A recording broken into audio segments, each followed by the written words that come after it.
हो, जाऊ शकता. तर आपण मागील तासामध्ये जैन दर्शनामधील द्रव्य पाहत होतो. द्रव्य म्हणजे वस्तू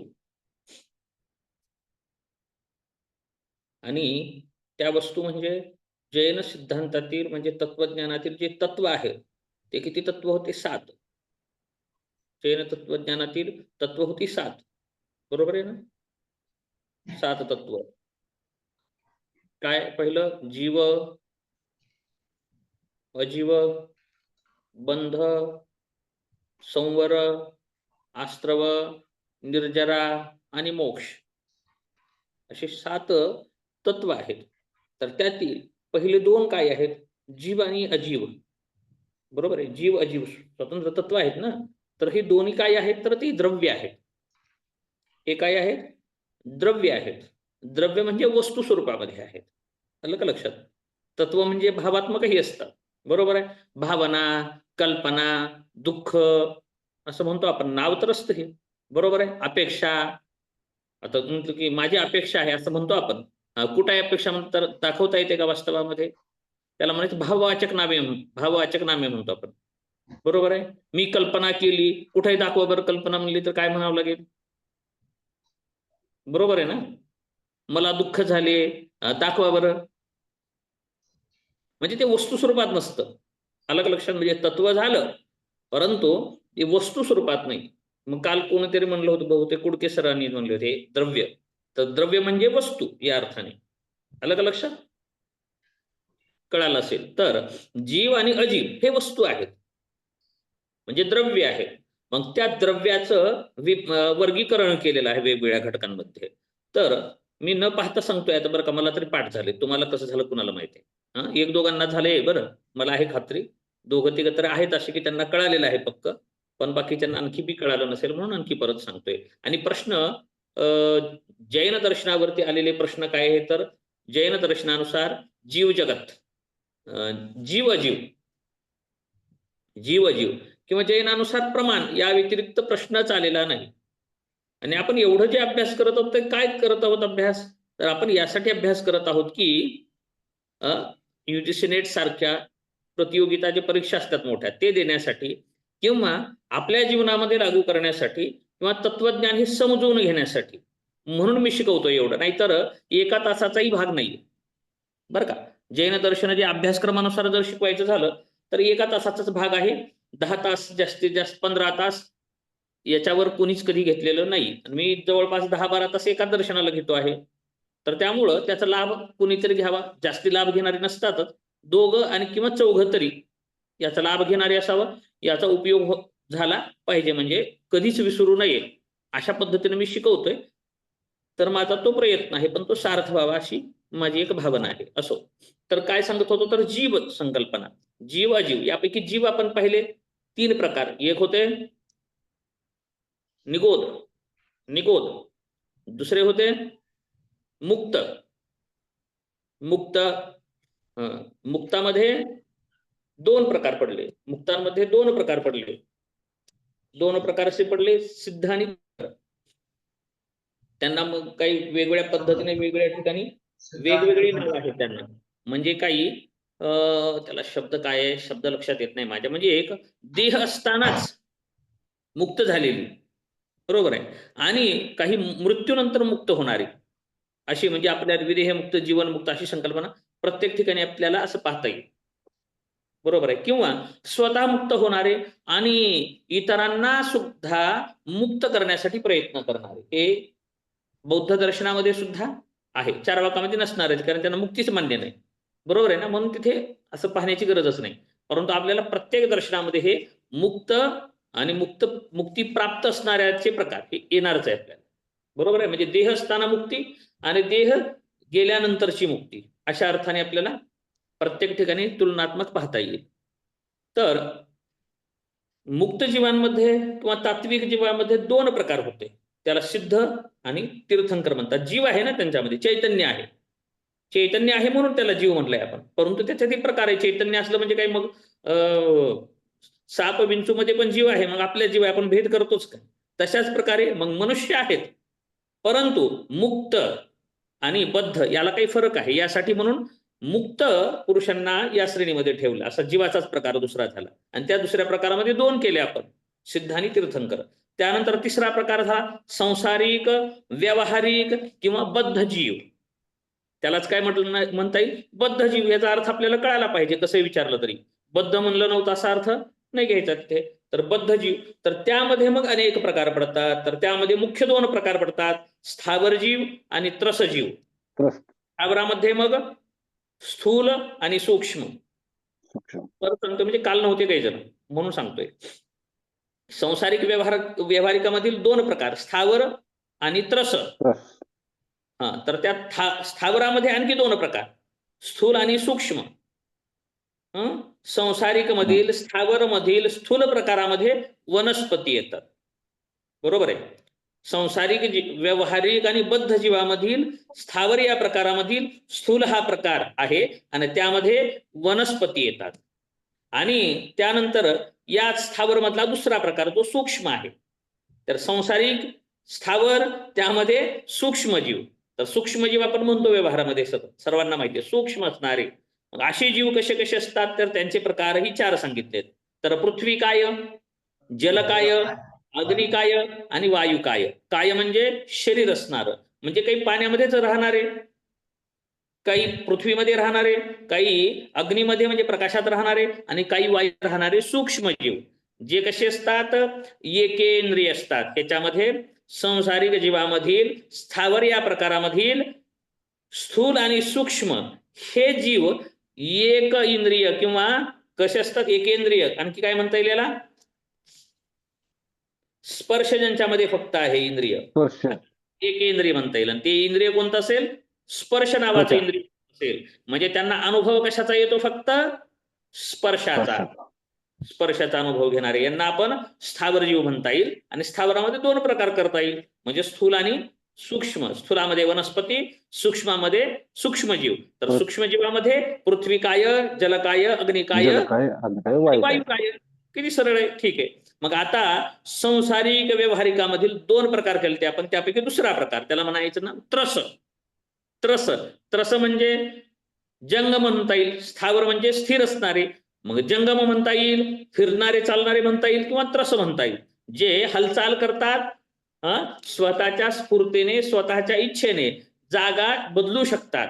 बरोबर आहे. देशाटन करू शकतात. बरोबर आहे. मग कुणी इंचवर जात असेल ना, कुणी 1000 किलोमीटर चालत असेल. आता तो भिन्न आहे, पण त्याला त्रसमध्ये घेतलं. आता त्यांच्यामध्ये मग सरपटत जात असतील, कुणी उडत जात असतील, कुणी चालत जात असतील, कुणी त्याच्यापेक्षा तंत्रज्ञान विकसित करून वाहनाने जात असतील, आणखी काही काही करतील, विमानाने जात असतील. परंतु त्रस आहे, ते सगळेच त्रसमध्ये येतात. तर या त्रसजीवामधला आपण प्रकार पाहूयात. त्यांचे 5 प्रकार पडतात. तर त्यात पहिला प्रकार आहे द्विरिंद्रिय किंवा 2 इंद्रियांचा जीव. ज्यांचे 2च इंद्रिय आहेत असे जीव यांना म्हणायचं त्रसमधील 2च इंद्रिय असणारे जीव. मग 2 इंद्रिय असणारे म्हणजे कोणकोणते इंद्रिय असेल, तर पहिलं जे एक इंद्रिय जीव आहे, एकच इंद्रिय असणारा जीव. एकच इंद्रिय म्हणजे कोणतं होतं? स्पर्श इंद्रिय होतं, त्वचाच नावाचा इंद्रिय होता. मग आता या जीवामध्ये 2 इंद्रिय आहेत, म्हणजे दुसरा इंद्रिय कोणता असेल? रसना. रसना, रसना म्हणजे चव. यांना चव कळते. मग गांडूळ, आणखी काय पाहिलं होतं याच्यामध्ये आपण? सुरवंट. गांडूळ, सुरवंट इत्यादी आपण जीव पाहिले, जे 2च इंद्रिय असणारी आहेत. त्यांना मग एक त्वचा आहे, म्हणजे स्पर्शाची एक अनुभूती येते, आणि दुसरी अनुभूती कशाची येते, तर चवीची अनुभूती येते. असे 2 इंद्रिय असणारा जीवाचा प्रकार झाला. आता त्यानंतर तिसरा प्रकार आणि त्रसमधील दुसरा प्रकार. बरं का, बद्ध जीवातील तिसरा प्रकार आणि त्रसमधील दुसरा प्रकार. आलं लक्षात? कोणता असेल? 3 इंद्रिय असणारा जीव. 3 इंद्रिय असणारा जीव. तर 3 इंद्रिय कोणते असतील, तर ते पूर्वीसारखं पाठ करत लय काबाड कष्ट नाही करायचे, युक्तीनं करायचं. कसं? पहिल्यात स्पर्श होतं, मग दुसऱ्यात काय वाढलं? स्पर्श पण होतं आणि रसना पण होती. आता काय वाढलं? मग घ्राणेंद्रिय, नाक. आता घ्राणेंद्रिय वाढलं. म्हणजे आता स्पर्शाची जाणीव होते, चवीची होते आणि गंध म्हणजे घ्राण इंद्रिय आहे, असं आहे तिरिंद्रिय किंवा 3 इंद्रिय जीव असणारा. त्याला काय आहे मग मुंगी सारखे जे आहेत ते जीव. बरोबर आहे. मग ते एकमेका पाठीमागे जातात. काल आपण उदाहरणं घेतली होती. बरोबर, एकामागे एक चालत जातात ते. परंतु जर त्यांना आपण रस्ता वाटेत खंडित करा, त्यांचे जे साथीदार आहेत ते पुढे गेलेले पहा, जर निरीक्षण कुणी केलं असेल तर. मुंग्या कशा जातात? लाईननेच जातात, लाईन सोडतच नाही. जर लाईन सुटली की त्यांना लाईनच सापडत नाही. हा, लाईन सापडत नाही, मग त्या इकडे तिकडे गोलच फिरतात. म्हणजे त्यांना दृष्टी नसते, गंधाद्वारे जात असतात. ठीक आहे. त्यांना रसना असते म्हणून साखर वगैरे घेऊन जातात. बरोबर आहे. हे 3 इंद्रिय असणारे जीव. आता मग दुसरा प्रकार असेल चतुरिंद्रिय. 4 इंद्रिय असणारा जीव. मग 4 इंद्रिय कोणकोणते असतील त्यांच्यामध्ये? त्वक म्हणजे त्वचा, रसना, घ्राणेंद्रिय, डोळे, नेत्र, चक्षु. चक्षु हा म्हणजे डोळे, चक्षु, रूप ह्या सुद्धा त्यांचा विषय असेल. त्यांना दृष्टीला दिसतं. अशा एक प्रकारचे जीव असतील. बरोबर आहे. मग याच्यामध्ये काय येतात? डास, मधमाशा, साप. हा, मधमाशा इत्यादी जीव येतात. हा, आपण पाहिलं होतं काल, सापाला कान नसतात बरं का, त्याला आवाज येत नाही. बरोबर आहे. परंतु त्याला स्पर्श इंद्रिय चांगलं असतं आणि रसना इंद्रियही. कित्येक दूरवरचं जे बाहेर जीभ काढून असं लांब हे करतं, तर त्याला कळतं म्हणजे भक्ष्य किती दूर आहे, काय आहे असं कळतं. म्हणून आपण चालत असताना सुद्धा ग्रामीण भागातील लोक पाय आपटत चालतात. म्हणजे आईचं नसलं, आईचं म्हणतात बरं का, आता तुमच्याकडे काय म्हणतात कुणाला माहिती, असं जे म्हणतात ते असलं की पाय आपटत चालतात. म्हणजे प्रत्येक जीवाला आपण भीती आहे, ते काही चावावं म्हणून चावण्यासाठी येत नाही, तर आपण त्याच्यावर पाय दिल्यानंतर चावतं नाही. अन्यथा आपला अनुभव घेतल्यानंतर आपलं काय म्हणावं, ते पाय आपटणं वगैरे किंवा त्याचं काय म्हणावं स्पंदनं जर जाणीव झाली तर ते दूर पळून जातात. तर यासाठी म्हणून असं जातात. म्हणजे ह्यांना कान नाही फक्त, म्हणजे श्रवण इंद्रिय नाही, असे चतुरिंद्रिय जीव झाले. चतुरिंद्रिय. आता मग पुढचा प्रकार काय असेल? पंचेंद्रिय जीव. 5 इंद्रिय असणारा जीव. मग यांच्यामध्ये मग काय आहे? त्वचा पण आहे, रसना पण आहे, घ्राण पण आहे, चक्षु पण आहे, हा चक्षु पण आहे आणि श्रवण पण इंद्रिय आहे. मग असे जीवामध्ये वाघ, सिंह, गाय, उंट, जे काय काय काय म्हणू शकतो ते असे झाले, सगळे प्राणी झाले. मग हे किती प्रकार झाले आता?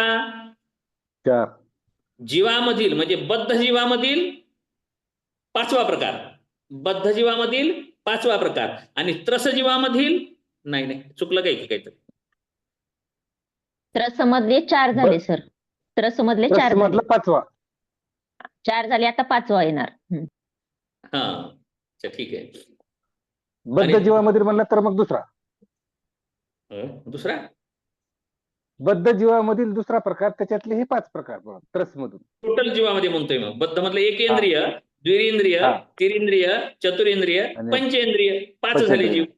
परंतु त्यातले एकेंद्रिय जीव हे स्थावर असतात. एकेंद्रिय जीव हे स्थावर मध्ये आले. 2 इंद्रिय असणाऱ्यापासून आपण त्रस मध्ये गेलो. किती सुटसुटलं, सोपं आहे, अवघड काहीच नाही. त्यानंतर पंचेंद्रिय जीव कळाले आपल्याला. मग आता षष्ठेंद्रिय म्हणायचं नाही. आता षष्ठेंद्रिय जीव म्हणण्याऐवजी काय म्हणलेलं आहे त्यांना? समनस्क. याला म्हणायचं समनस्क. म्हणजे 5 इंद्रियांसहित ज्यांना मन आहे, मनासहित 5 इंद्रिय, याला म्हणायचं समनस्क. मग मन नाही का बाकीच्यांना? मन जरी असलं तरी विचारशक्ती नाहीये. विचारशक्ती त्यांच्यामध्ये विकसित झालेली नाही. म्हणून माणसामध्ये विचारशक्ती आहे. बरोबर आहे. म्हणून मनुष्यच प्राणीश्रेष्ठ आहे बरं का. मनुष्य प्राणीश्रेष्ठ आहे. मूर्ख आहेत लोक जे स्वतःला वाघ म्हणून घेतात. बरोबर आहे. काही जण ब्लू पॅन्थ काय काय वाघच म्हणतात बघा. कोण आला रे, कोण आला, म्हणजे ह्याचा वाघ आला, ते लावा पुढे जे काय असेल ते. वाघ म्हणून कशाला घेता? मनुष्य प्राणीश्रेष्ठ आहे हो. मनुष्यत्व श्रेष्ठ आहे. वाघ जे बरोबर आहे का नाही? ते पशु आहेत ते. आणि त्याच्यात काय मोठेपणा वाटतो कोणाला? म्हणजे वाघ म्हणून घेण्यामध्ये. वाघ म्हणजे काय करतो? त्याच्यातला गुण कोणता श्रेष्ठ आहे सांगा तुम्ही? फक्त शिकार करतो, शूरवीर असतो, घाबरत नाही. म्हणजे घाबरत नाही, ताकदवर झाला म्हणजे तो श्रेष्ठ जीव झाला, असं कोण म्हणलं? कोण म्हणलं ते? म्हणून वाघ म्हणतो. वाघ नाही, माणूसच म्हणलं पाहिजे. मनुष्यता श्रेष्ठ आहे. मनुष्य जन्म मिळाला असताना वाघ म्हणून घेतात.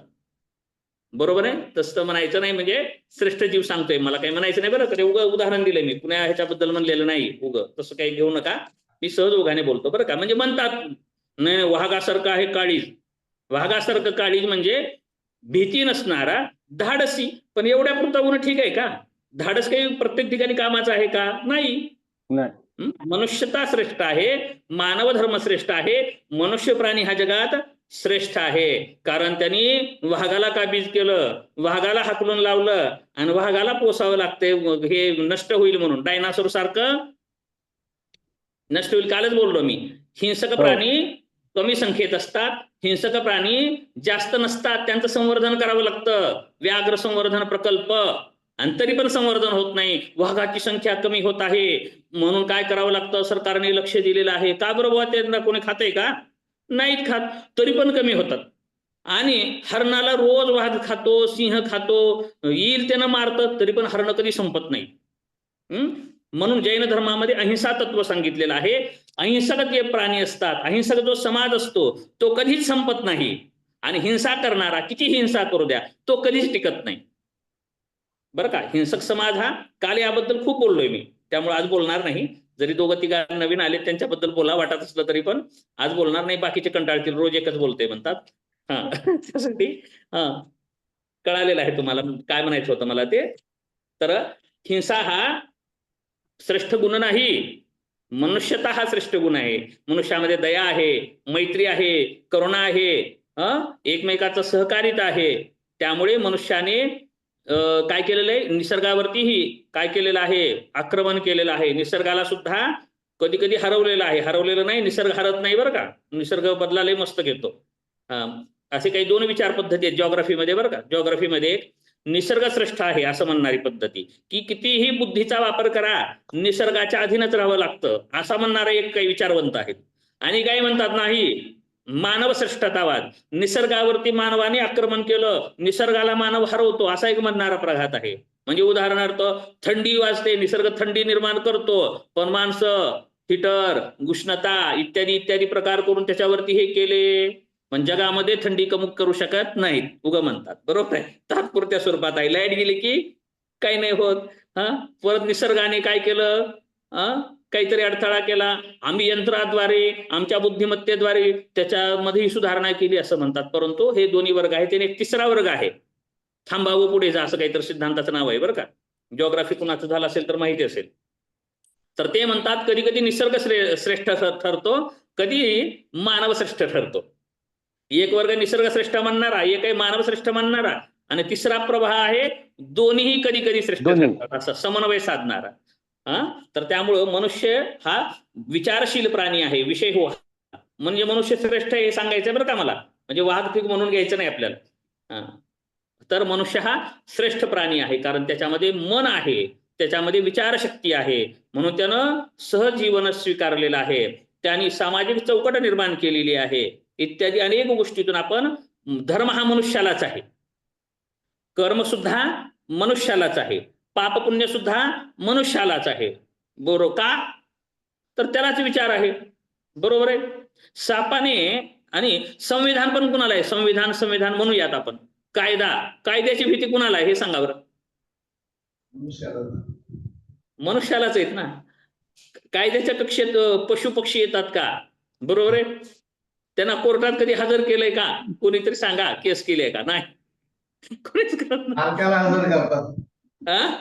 मालकाला हजर करतात. मालकाला करतील शेवट. बरोबर आहे की त्याची चूक आहे. म्हणजे जरी प्राण्यांनी चूक केली तरी त्याचा तर स्वभाव आहे, कुत्र्याचा स्वभाव चावणं आहेच आहे, मालकाची चूक आहे मोकळं सोडणं. बरोबर आहे का? म्हणजे मनुष्य श्रेष्ठ आहे. कितीही हिंसक प्राणी असेल तर मनुष्य त्याला काबीज करू शकतो. काय सांगायचं होतं, विषय गेला दुसरीकडे. काय सांगत होतो? म्हणजे पाप पुण्य सांगायचं होतं. पाप पुण्य, कायदा नियम, म्हणजे भौतिक जे आहे, आता हे धार्मिक कायदा म्हणू आपण, धार्मिक कायदा मानवाला लागू पडतो. बरोबर आहे. प्राण्यांना सांगत नाहीत मुक्ती मिळव बाबा, मुक्तीसाठी प्रयत्न कर, जीवन मुक्ती मिळव, कोणी सांगत नाही कधी. होय, म्हशीला, जनावराला आपल्या जवळच आहे म्हणून कोणी काही चांगलं खाऊ पिऊ घालेल, लई प्रेम आहे म्हणून, पण मुक्तीसाठी कोणी सांगतं का? नाही सांगू शकत. कारण त्याचा जर मुक्तीसाठी त्याचा जन्म झाला असता तर तो मनुष्य जन्मात आला असता. त्याला पशु योनी मिळाले, ते फक्त भोग योनी आहे. पशु काय आहे? पशु काय पाप पुण्य जाणती, उत्तम मध्यम भोग भोगिती, काही एक उपजता मरती, बहिरहंद होती पांगुळमुखी, नरदेह निधान लागले हाती, उत्तम सार उत्तम गती, देवची होईन म्हणती ते होती, तरी का चित्ती न धरावे. तुकोबाराय म्हणतात, तर नरदेह निधान आहे. निधान म्हणजे मोठं धन सापडलेलं आहे, खूप मोठं सापडलेलं आहे मनुष्यता प्राप्त होणं म्हणजे. पण ह्या मनुष्य देहामध्ये काय करता येईल? देव जर व्हायचंय म्हणलं तर देव होता येतं. पण आपल्याला श्रीमंत व्हायचंय, आमदारच व्हायचंय, खासदारच व्हायचंय, सरपंच व्हायचंय, डॉक्टर व्हायचंय, इंजिनियर व्हायचे, आज देव होता येतं ना इथे. म्हणून मनुष्य जन्मामध्ये काय सांगितलंय? जे ठरविल ते होता येतं, काही इच्छा करा. म्हणून मनुष्य देह हा श्रेष्ठ आहे. परंतु प्राण्याला असं काहीच नाही. म्हणजे काय? त्यांना खायचं प्यायचं, आयुष्य कटवायचं, मरायचं काही नाही, त्या भोग योनी आहे. बरोबर आहे. म्हणून मनुष्य जन्मामध्ये पाप आहे. म्हणून मनुष्याने केल्यानंतर काय बुवा त्याचा स्वभाव म्हणलं जात नाही, परत जन्म मिळत नाही, त्याला भोग योनीमध्ये जावंच लागतं. अनेक 184 योनीमध्ये जावं लागतं, नरक यातना भोगाव्या लागतात, देव योनीमध्येही जावं लागतं, आणि त्या भोगच योनी आहे देव योनी सुद्धा. म्हणून मनुष्य जन्म एक असा आहे की तत्वाचं ज्ञान त्याला होऊ शकतं, आणि त्या तत्वाच्या ज्ञानावरती तो देहासहित मुक्तीला प्राप्त होऊ शकतो. म्हणजे जिवंत असताना देहीच विदेही भोगू दशा, तुका म्हणे आम्ही झालो जीवनमुक्त. अग्निरूप आहे काय बहुतेक. तुका म्हणे आम्ही झालो अग्निरूप, नाही लागून येदू पाप पुण्यांग, असं आहे ते. तुका देहीच विदेही, देहामध्ये असताना नित्य मुक्तीचा आनंद घेणारा मनुष्य देह आहे. मग हा कुठंच नाही, कुठल्याच देवाच्या योनीला सुद्धा नाही. म्हणून हा मनुष्य प्राणी श्रेष्ठ आहे. ठीक आहे. तर याच्यासाठीच मग धर्म आहे, यांच्यासाठीच अधर्म आहे, यांच्यासाठीच पाप आहे, यांच्यासाठीच पुण्य आहे, यांच्यासाठीच नरक आहे, यांच्यासाठीच स्वर्ग आहे, आणि स्वर्ग किंवा नरक मिळवण्याचे प्रयत्न आहेत. आणि सजा पण इथेच आहे. ठीक आहे. चला, तर जीवाचे प्रकार कळाले आपल्याला. बरोबर आहे. निगोद, मुक्त आणि संसारी किंवा बद्ध जीव, हे 3 जीवाचे प्रकार झाले. मग आता द्रव्यामधील दुसरा प्रकार. द्रव्य म्हणजे काही सजीवच आहेत का? नाही, निर्जीव सुद्धा वस्तू आहेतच. तर मग दुसरा जो प्रकार आहे त्याला म्हणायचं अजीव. आता आपण पाहिलं होतं, हे परवा दिवशीच घेतलं होतं परत एकदा. तर वस्तूमधील, द्रव्यामधील जीवानंतर दुसरा प्रकार तो अजीव आहे.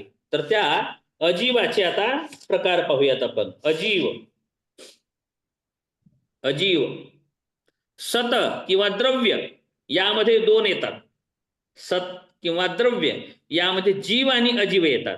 आणि जीवाचं आपण आतापर्यंत वर्णन केलं, कसं कसे प्रकार आहेत ते बाजूला ठेवून आता सत म्हणजे द्रव्यामधील दुसरा प्रकार जो अजीव आहे, तर तो अजीव घेणार आहोत. आता लिहून घ्या. अजीवाचे 5 प्रकार आहेत आता अजीवाचे, आणि द्रव्याचे 6 प्रकार होतात. मग म्हणजे जीव धरून अजीवामध्ये पहिलं सर काल हे पण दिले. अजीवचे. अच्छा, ठीक आहे. हो, काल ठीक आहे. पुद्गल पर्यंत आलोय सर.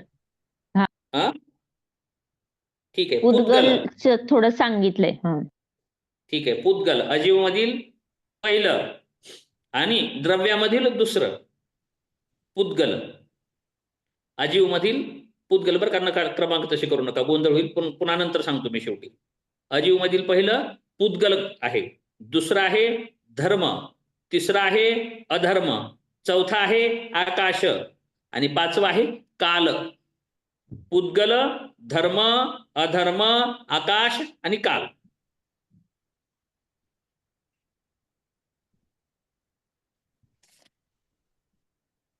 पुद्गल, धर्म, अधर्म, पुद्गल, धर्म, अधर्म, आकाश आणि काल. आकाशाला दिक सुद्धा म्हणतात. दिक म्हणजे दिशा, बरं का. अशा अर्थानेही वापर केला जातो शब्दाचा दिक. तर हे पुद्गल हे आहे म्हणजे काय? कोण आहे पुद्गलांचे? पुद्गल शब्दाचा अर्थ आपण असा केला होता, पूर्यंतेच गलंतीच किंवा पुरयंती गलयंतीच. पुरयंतेच गलंतीच. पुरयंती म्हणजे जे जोडले जातात, संघटित होतात, एकत्रित होतात, त्यालाही म्हणायचं पुद. आणि गल म्हणजे गलंती. गलंती म्हणजे गळतात, संघटन काय विभाजित होतात, गळून पडतात, अशा अर्थाने. आला लक्षात? विलग होतात, विलग होतात, एकत्रित होतात. एकत्रित होण्याला संघटित होण्यालाच स्कंद म्हणतात. म्हणजे अनेक अणूचा. पुद्गल म्हणजे काय आहेत? कण आहेत.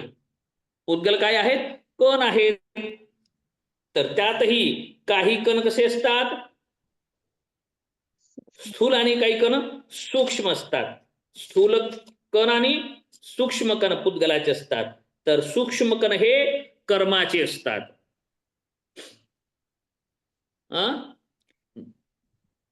वस्तूचे कण असतात. तर ते कोणकोणत्या वस्तूचे? पृथ्वी म्हणजे जड तत्वाचे सुद्धा, म्हणजे पृथ्वी तत्वाचे सुद्धा कण आहेत.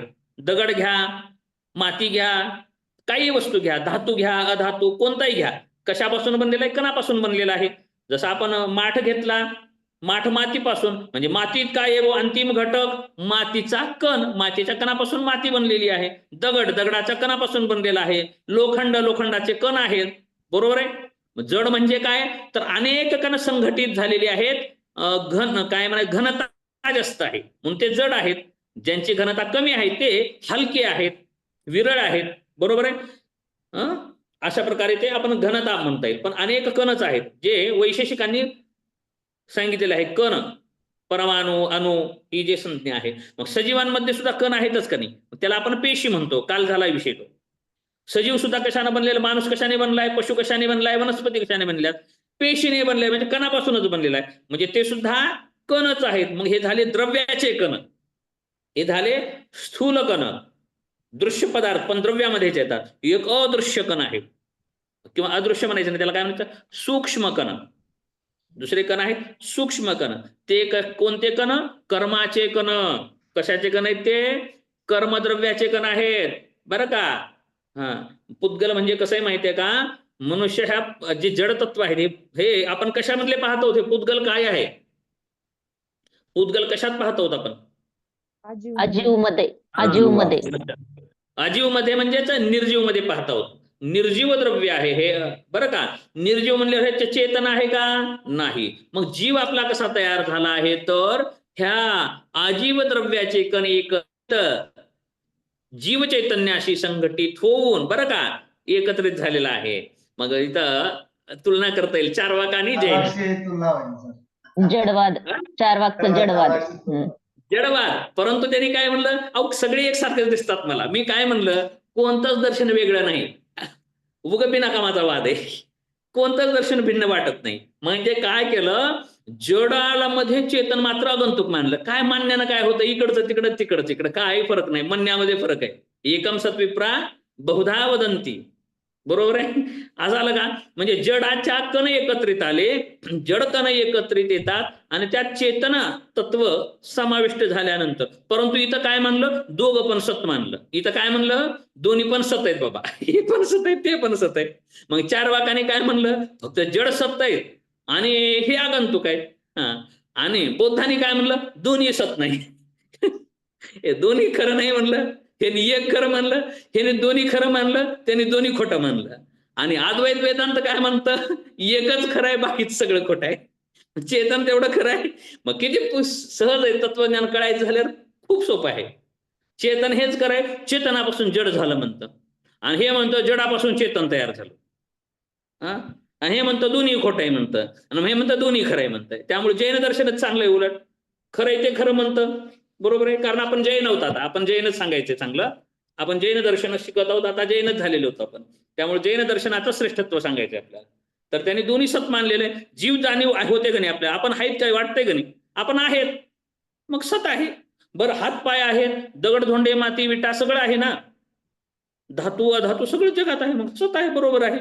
मग ह्याच वर्गीकरण करा. मग किती सूक्ष्म विश्लेषण केलंय बघा. जैन दर्शनामध्ये जीवांचं विश्लेषण केलेलं आहे, जे की चार्वाकांनी असं केलं नव्हतं.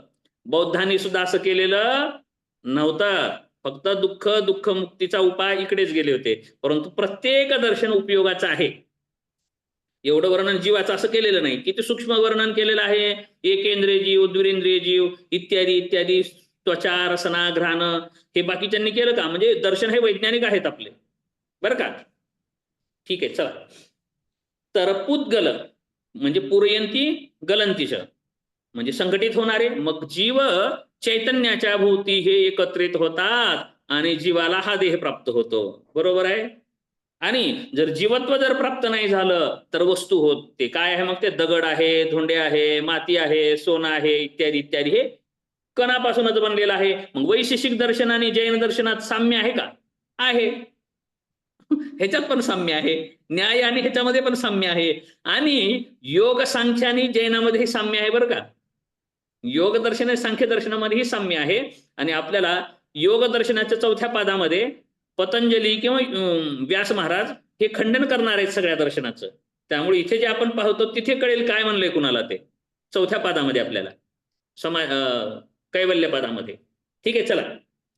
तर कर्माचे कण असतात आणि जीव कर्म करत असतो.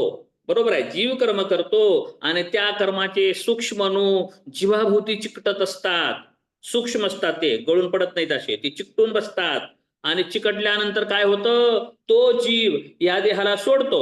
कधी? त्याचं आयुष्य संपल्यानंतर, शरीर निष्क्रिय झाल्यानंतर, किंवा काय असेल ते कर्म धर्म संयोगाने त्याचं देहपतन होतं, देहपात होतो.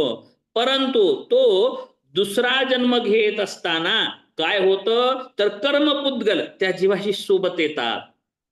त्या जीवासोबत काय येतात? कर्म संस्कार, कर्म संस्काराचे पुद्गल आणि कर्मफलाचे पुद्गल हे सोबत येतात आणि तो आत्मा पुढील जन्मामध्ये प्रवेश करतो. आलं लक्षात? तिथं आत्मा विना प्रवेश करायला लावलाय जन्म. तिथं युक्ती किती हुशार आहे. पण बौद्धांनी युक्ती केली आहे तसं, की आत्मा न मानता जन्म मरण मात्र ठरवलं.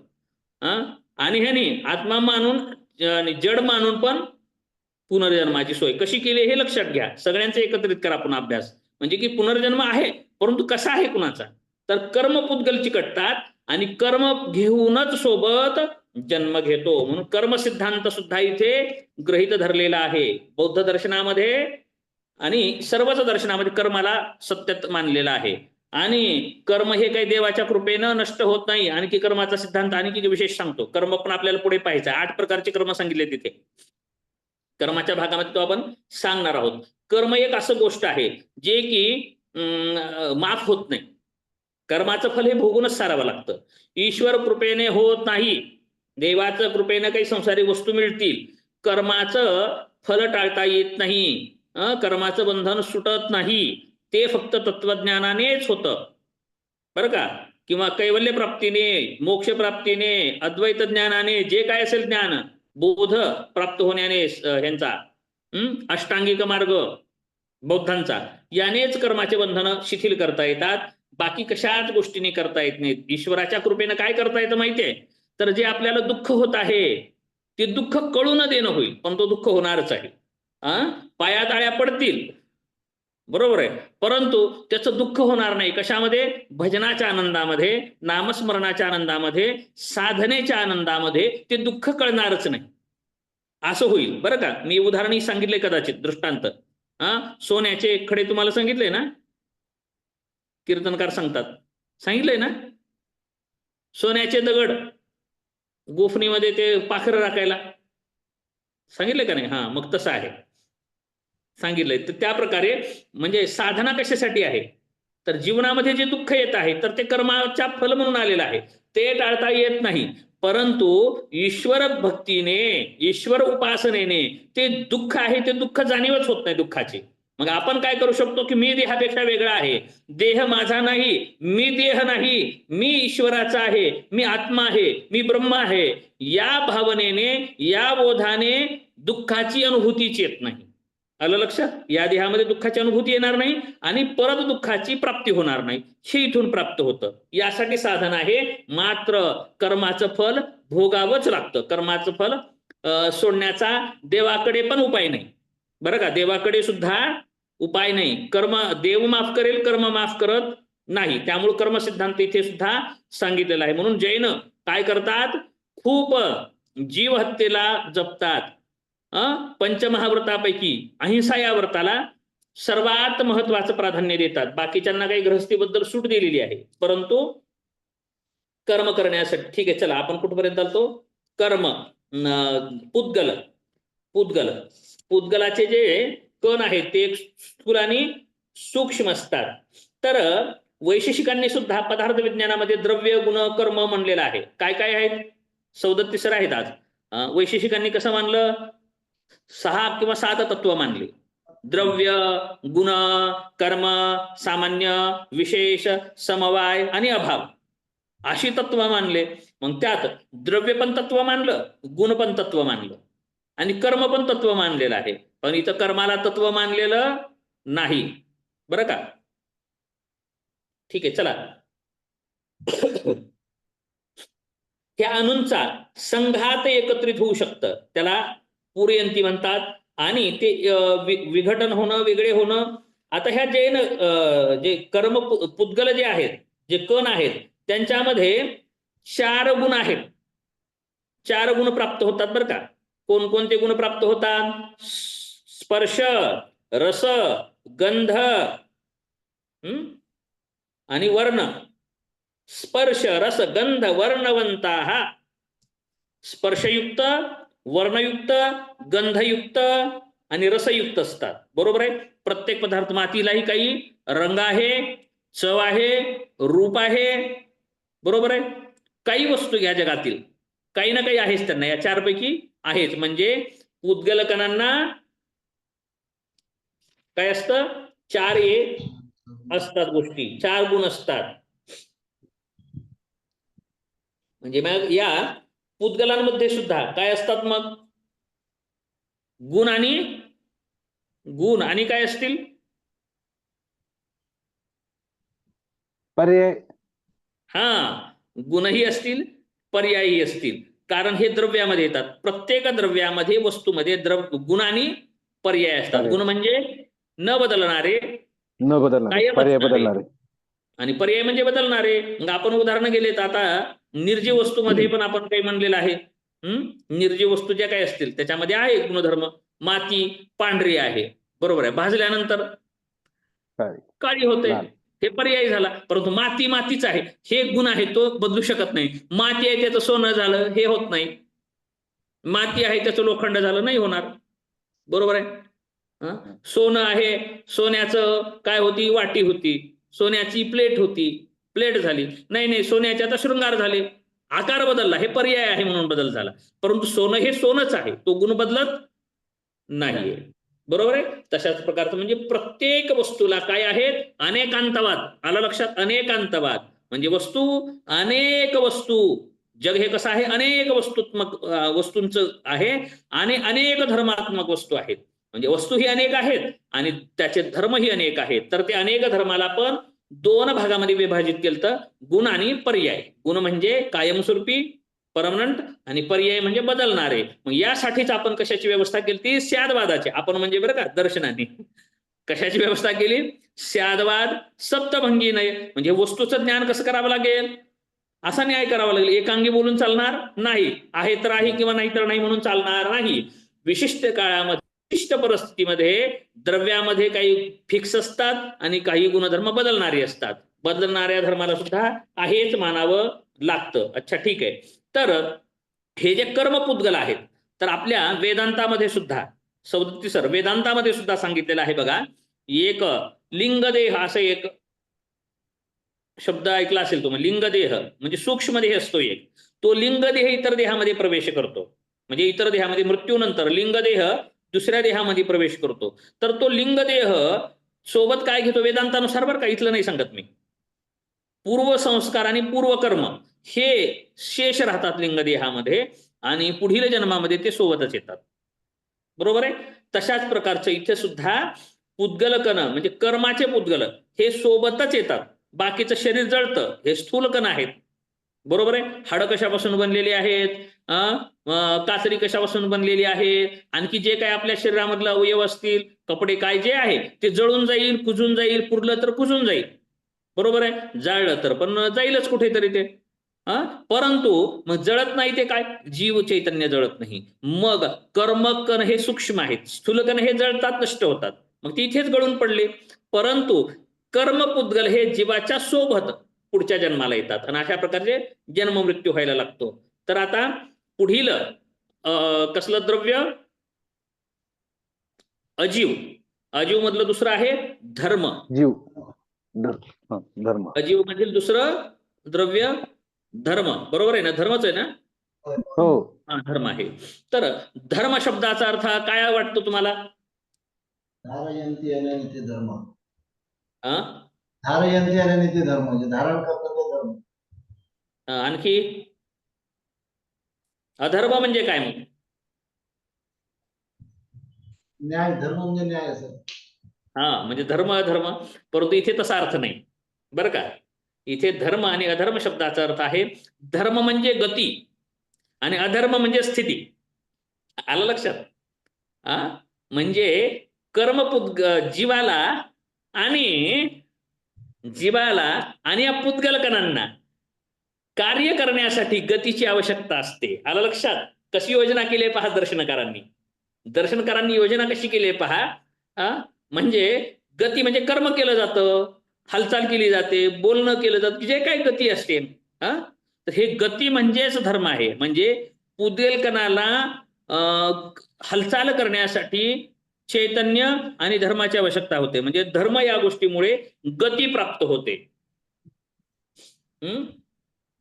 जैनांनी धर्म आणि अधर्म या दोन्हींना अजीव तत्वात घेतलेले असले तरीही त्यांचा अर्थ नेहमीप्रमाणे धारण करावयाचा तो असा होत नाही. तसेच धर्म म्हणजे वस्तुगत स्वभाव असा कर्तव्यवादी असाही होत नाही. म्हणजे न्याय करण्यायोग्य म्हणजे धर्म, चुकीचं करणं म्हणजे अधर्म, असाही अर्थ होत नाही. म्हणजे काय, तर हे थोडक्यात म्हणजे उदासीन म्हणायचं. पण त्यामुळे असाही अर्थ होत नाही की ते काही उपयोगाचे नाहीत, असाही अर्थ नाही. उदासीन म्हणजे निरर्थक असाही अर्थ नाही. तर उदासीन जरी असतील ही धर्माचे कण म्हणजे द्रव्य, तरी ते काय आहे, गतीस सहाय्यक आहे. म्हणजे धर्म हे गतीचे उदासीन कारण आहे. याचे नेहमीचे उदाहरण कसं देता येईल, तर पाणी आणि मासे. मासे हवेत उडू शकतात का? जमिनीवर नाही, त्यांना पाण्यामध्ये गती घेता येते. बरोबर आहे? म्हणजे पाणी काही गती देतं का? नाही, परंतु गतीला मदत करतं. पाणी असल्यामुळेच मासे जसं फिरतात, म्हणून तसंच धर्म या शब्दातून जैनांना सुचवायचे आहे. अतिशय सूक्ष्म कण आहेत त्यांचे, आणि धर्मामुळे अगदी कर्माचे पुद्गलही संचार करू शकतात आणि जीवाला गती सुद्धा या धर्मामुळे प्राप्त होते. धर्म म्हणजे गती. एका वाक्यात एका शब्दात जर लिहायचं असेल तर धर्म शब्दाचा अर्थ काय? गती. बरं का. धर्म म्हणजे गती आहे. ठीक आहे, कळालं? पुढे जाऊयात आपण. एवढंच आहे, काही विचार करण्याचं नाही. आणि त्या गती कारणानेच जीव सुद्धा जन्म मृत्यू करतो, कृती करतो. आणि पुद्गलचे जे कर्माचे कण आहेत ते सुद्धा संचार करू शकतात. कशा कारणाने?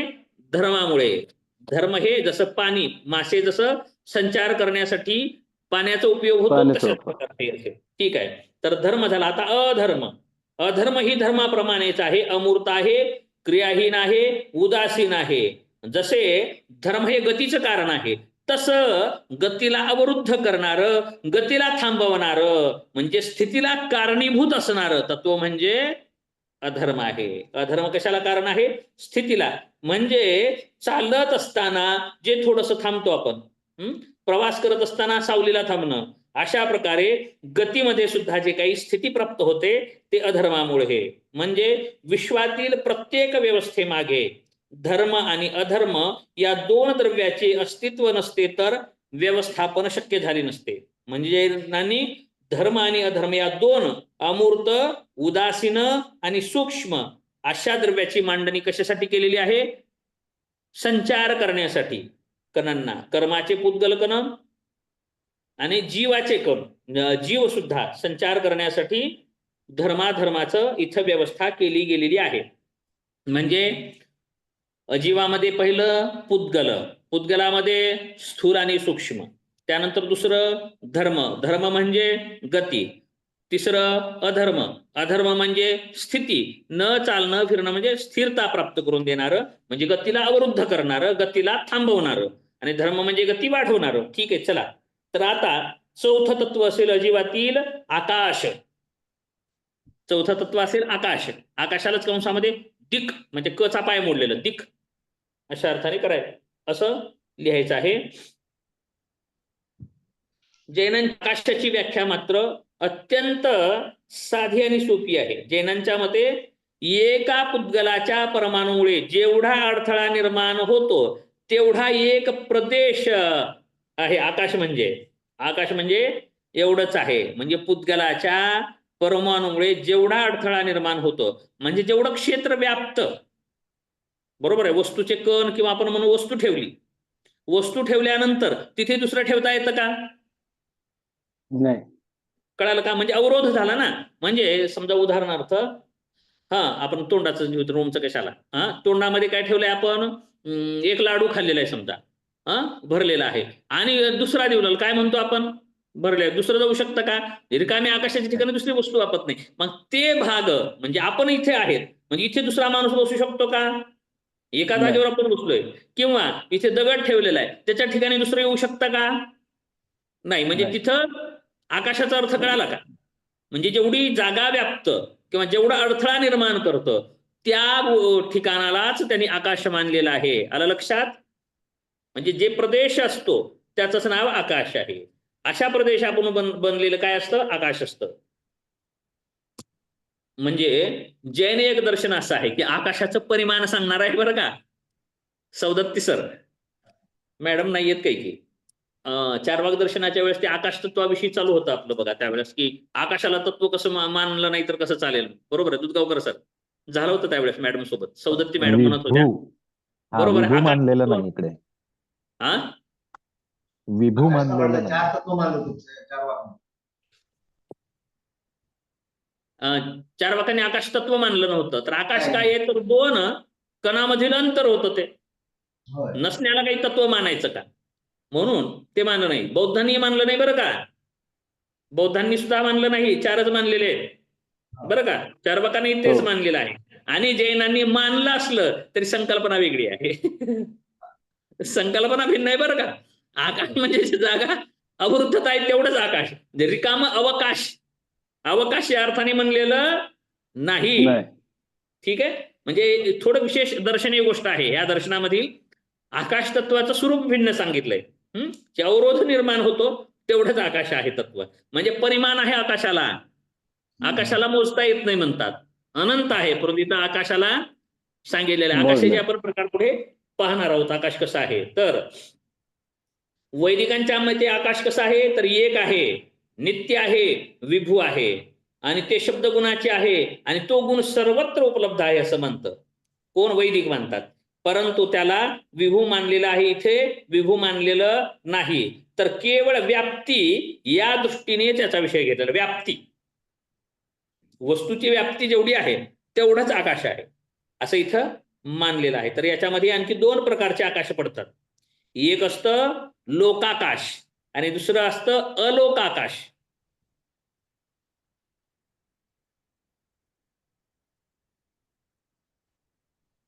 लोकाकाश आणि अलोकाकाश.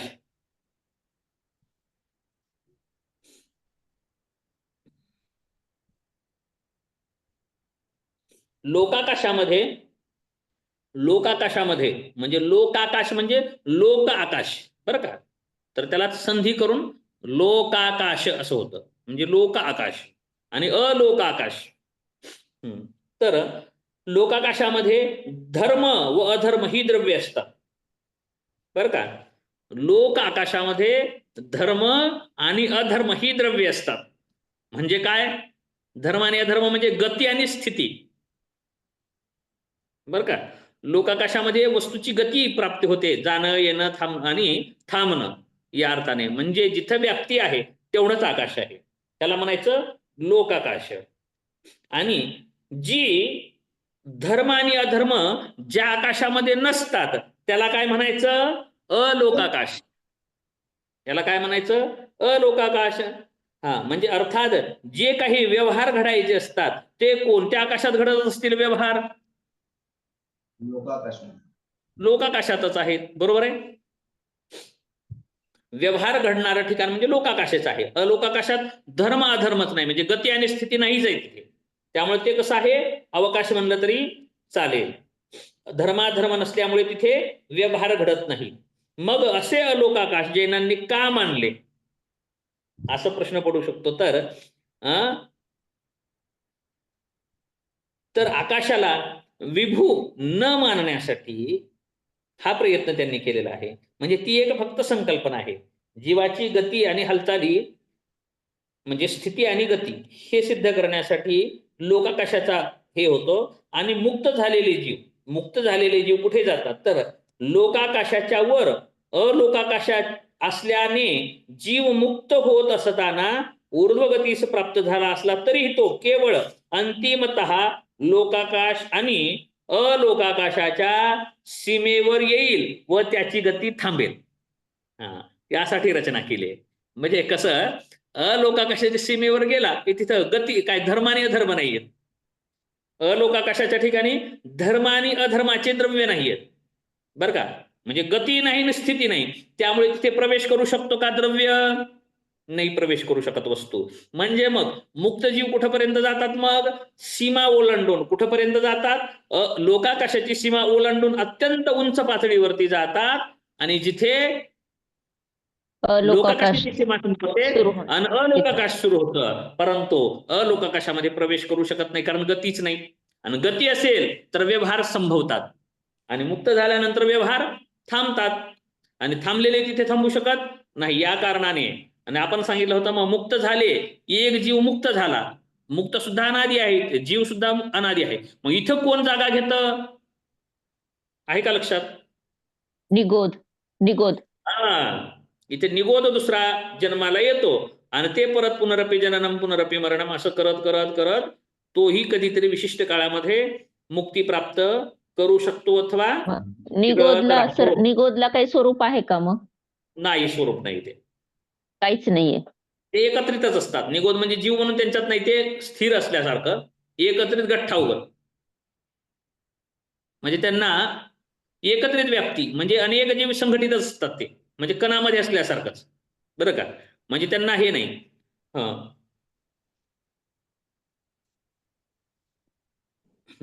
आता किती द्रव्य झाले हो?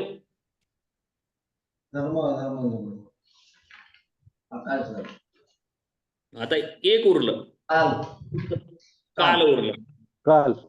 काल अजीवात्मधील हे 5वं द्रव्य आहे आणि जीव अजीवामधील द्रव्यामधील 6वं आहे.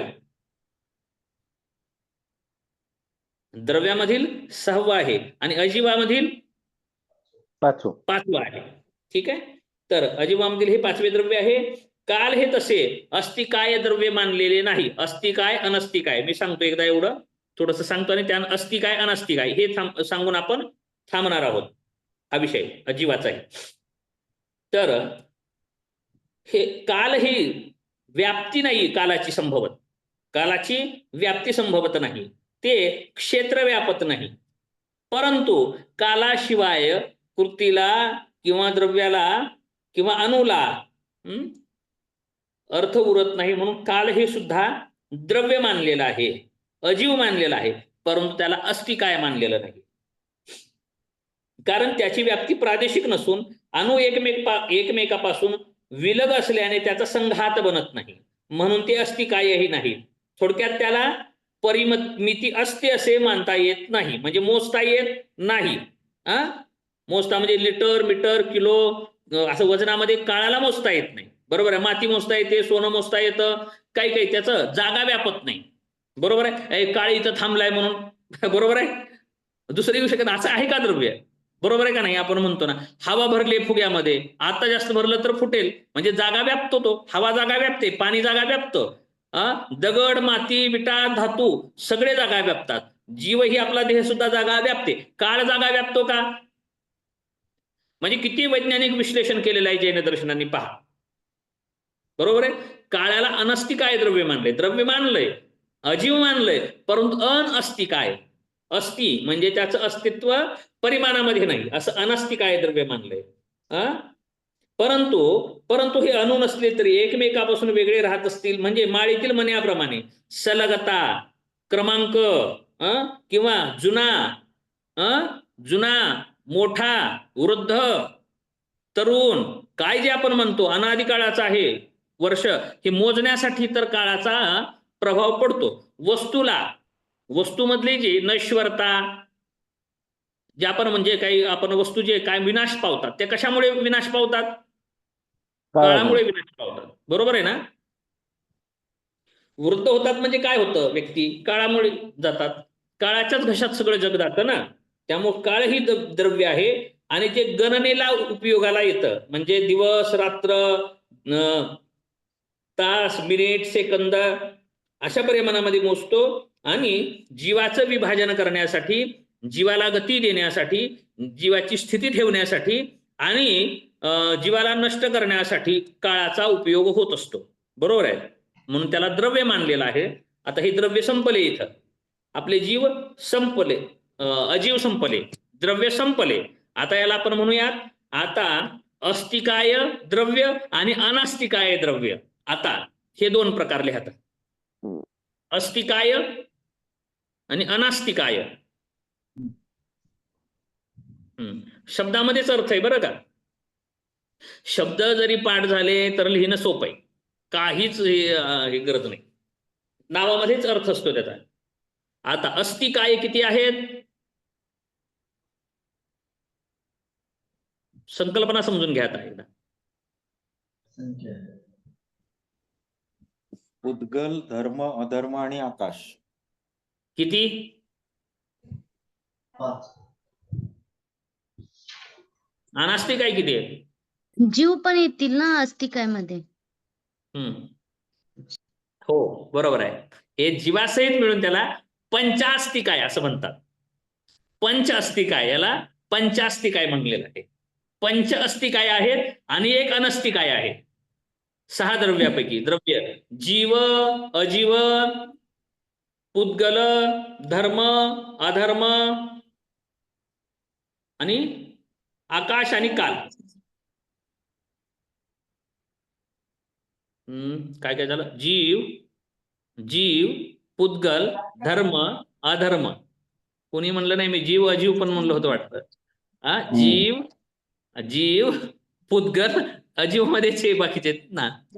जीव, पुद्गल, धर्म, अधर्म, आकाश आणि काल असे 6 द्रव्य आहेत.